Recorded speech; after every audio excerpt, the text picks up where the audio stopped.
happened? Oh, I believe we're online. Okay, so um, today was a lot of nothing great happened. I don't believe the Gazans were evacuated. Um, Egypt cemented shut the Rafah crossing. Whoa, there's a problem. Hold on. There shouldn't have been a problem. I don't know what happened. They cemented shut the Rafah crossing, and then they said they would never let them out, and then they said they would let American citizens out if they could show their American passport, which is a few hundred people out of 2 million. And then they said they wouldn't do it unless the embargo on electricity and fuel and water and food and everything was lifted, which Israel didn't do. So I don't think they got out. I'm not sure. It's a little hazy. It doesn't look like it. At 4 o'clock, our deadline for that one hospital, there was some bombing in Gaza after that, and it's probably going to continue all through the night. There was another deadline for some hospitals at 6 o'clock to evacuate them, and we don't know what happened yet. It's most likely Hamas and PIJ are storing weapons in there, possibly launchers in these hospitals. The hospitals could be built over safe rooms underneath the hospital, or there could be tunnels and things like that down there. They could actually be operating out of the hospital's offices, launching rockets right next to the hospital or off the roof. And, I don't know. They're not telling us, but there's a reason for this, rest assured. And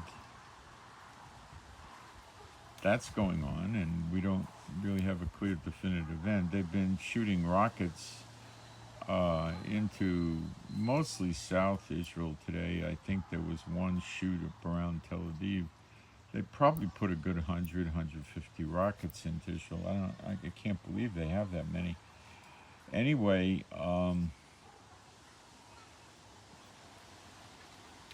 we're ready for an invasion, and now we're hearing talk of America approaching China to ask China to get in and tell somebody not to open up the second front. Very weird that America would go to China, but it was in mainstream news. We've had a number of alarms and scares about infiltrations, but I don't believe anybody got in. Attempts, but nobody got in. We had a skirmish in Lebanon that involved 30 mortar shells and some anti-tank missiles, and some guys got hurt. They were attacking Mount Dove. We retaliated. There were injuries in the soldiers, and that was it. That's just the the Hezbollah daily harassment so they could look good to their, brothers in war. And nothing out of Syria.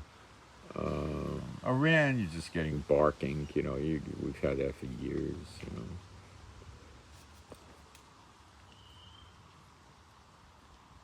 Israel is pretty quiet. We're off Shabbat now. Tomorrow's going to be a regular work day, as best I could tell. There's various reports here and there that we know more American weapons are being shipped into, to Israel for Israel. And more American military assets we hear are being moved around the chessboard in the Middle East. But it's a little hazy to put the pieces together. As I put on my Telegram on the 13th of October, which was yesterday, America launched 2 aircraft carriers out of San Diego. And the week previous, they launched 2 out of Norfolk. So something's up with America all of a sudden pushing a lot of ships out, Yesterday day of rage with Hamas, I would say, was pretty much a dismal failure for them. Not a lot of anything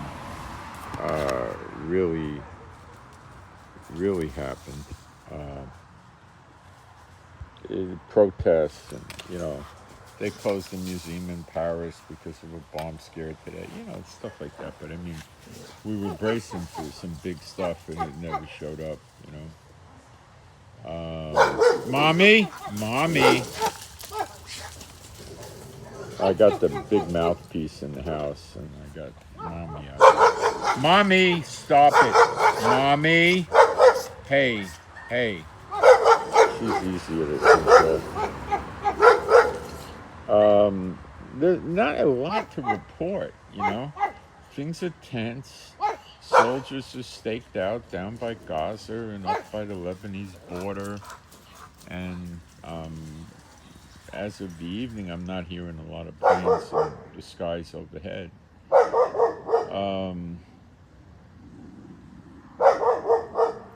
So we're, I don't have much to tell you. It's still on.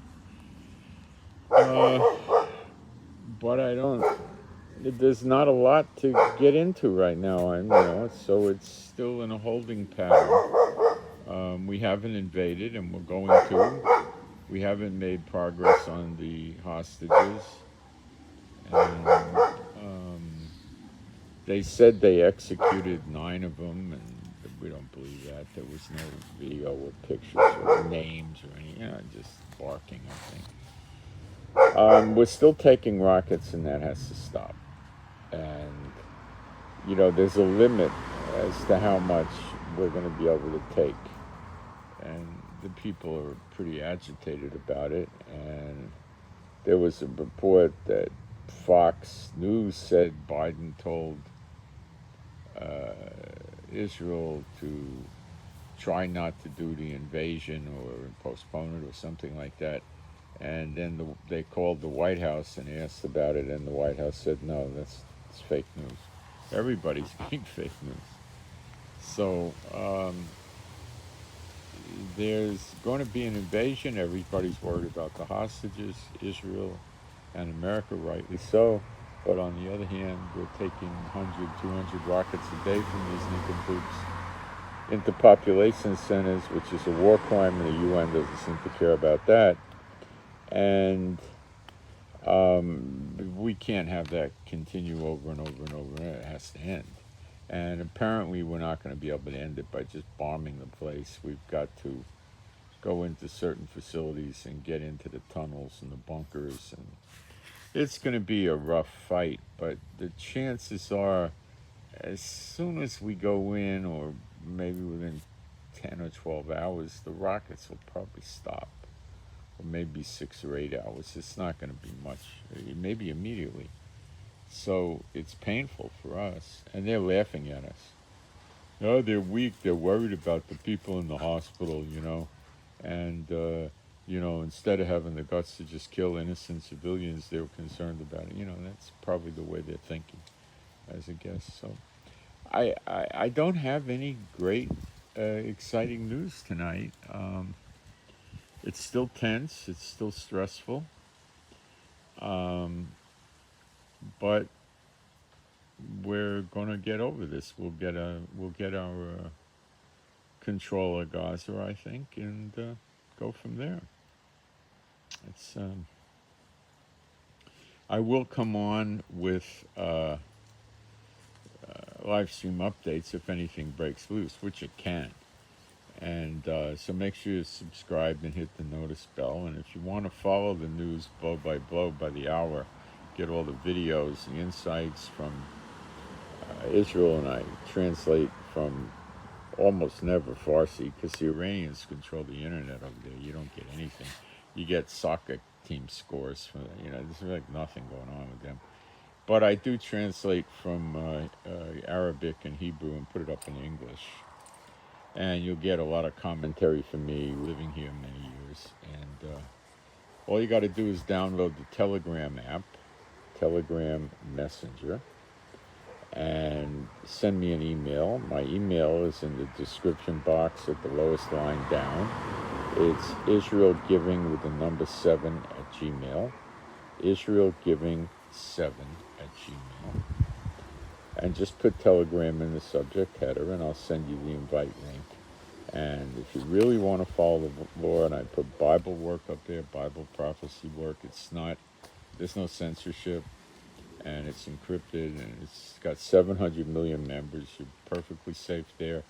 I have almost 500 followers there, and I haven't heard of a single problem. So it's fine. Okay? And thank you for the prayers. Thank you for the offerings. I believe I'm more than a third of the way for that other iPad now. And pray for the peace of Jerusalem. And my name's Moshe. My wife is Rivka. Appreciate it if you pray for us for peace, safety, protection, and for our animals and pets, which are all rescues. And I send my shalom to all those who love Yeshua HaMashiach, and I'm out.